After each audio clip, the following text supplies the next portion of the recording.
ask you when did you discover this extraordinary story, and what excited you about being in the movie?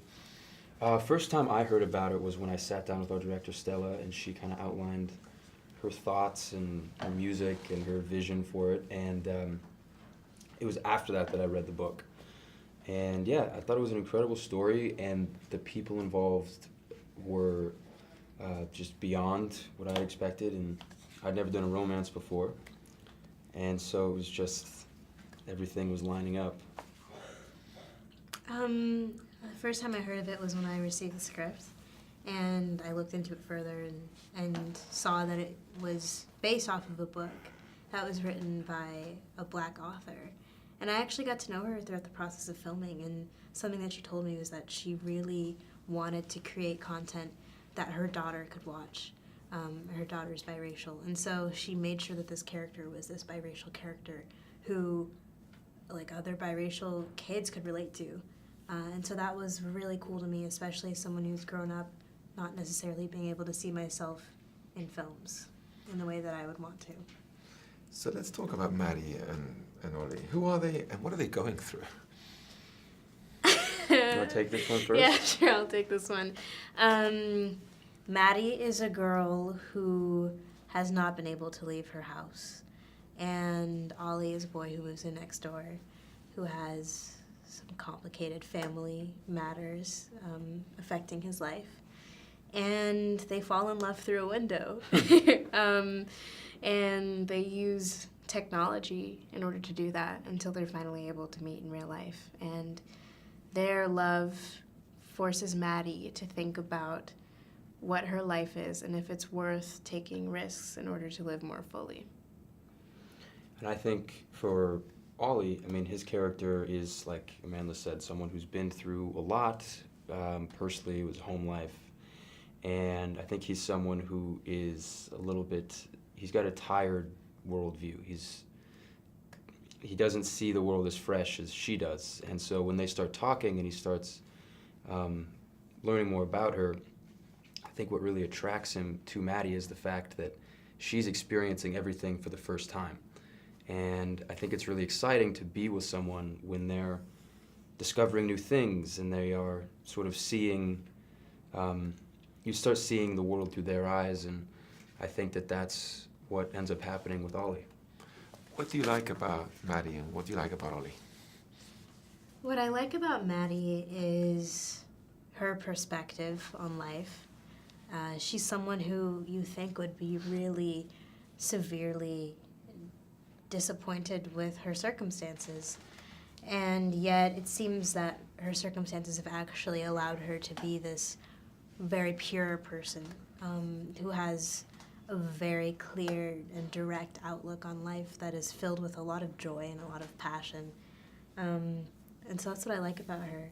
She's really special and kind of whimsical and kind of ethereal in that way. And what I love about Ollie is that he is the opposite of her in the most beautiful way.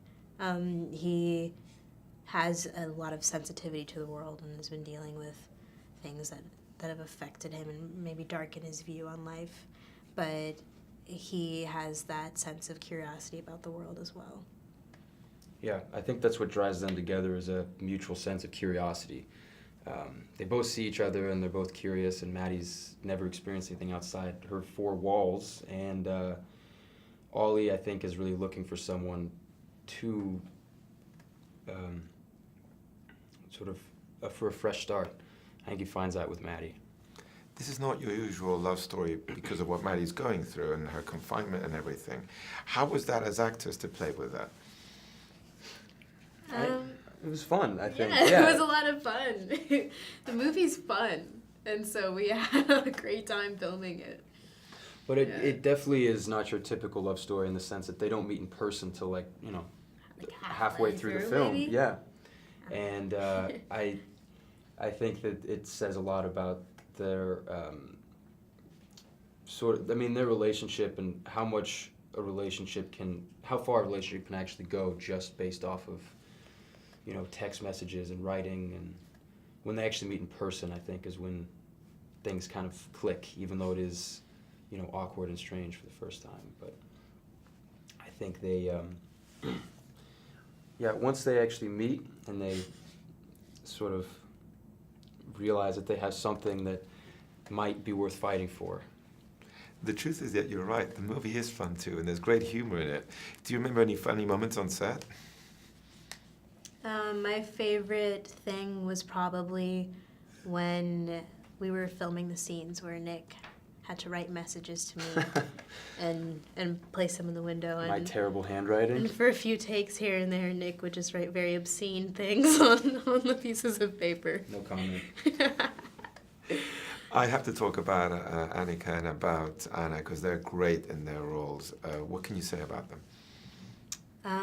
I mean, they're both just incredible women that shepherded me through this film in a beautiful way. I mean, they are pros, and this was my first time being a lead in a movie, and so it was really special. I mean, being the lead, carrying the entire movie, and they just were so lovely and hilarious and vibrant and cool the whole time. What can you say about them? I didn't get to work with Anna or Anika as closely as Amandla did, but they were both awesome to be around and like such a good energy to have on set. Really kind of brought up some, I think they really elevated a lot of the material. Yeah. The movie says a lot about taking risks. I mean, there are many themes here that one can look at, but I definitely found that one. That the things in life worth taking risks for. What do you think? Yeah, I agree.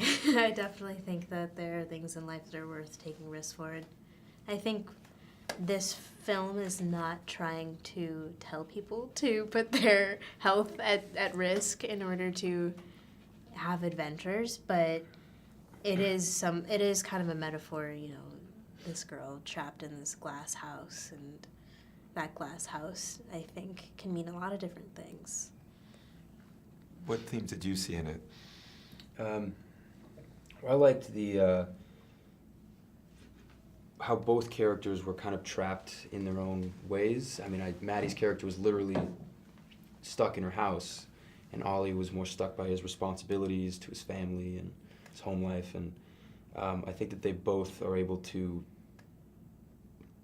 come together and transcend all that in a way that's really speaks to the power of relationships and love. I think also we have to talk about Stella, who's done a great job directing this movie and getting the tone right and making sure we also have an entertaining time watching it. What can you say about her? What is she like as a director on set? The one thing that, the one story that I like to tell anyway is when there's a scene when we're standing across from each other on this plate glass window. It's actually on the poster. And to kind of get us into the spirit of the scene, Stella started playing this song that unfortunately didn't end up making it into the final cut, but she was very good at kind of making, like, curating a situation that we both felt comfortable, and she has very good taste, I think, visually and definitely in music. She's got a great ear for music. Yeah, I think Stella just has a great sense of taste and tone, and she knew that she wanted to make something that was fresher and more original than what we've kind of seen with these types of movies. And she was really great at always making sure that that was the case, even when it came to directing us, making sure that we could play as naturally and as naturalistic as possible, that it didn't feel contrived, that it didn't feel, too forced, but at the same time has a sense of self-awareness and kind of levity, because there's a sense of humor running throughout the entire thing. Like, we're aware that this story is kind of ridiculous, but it's a fairy tale. It's not supposed to feel real or grounded in reality. Well, you definitely achieved it. Congratulations. It's a great movie. Thank you. So much for your time. Thank you. And thank you for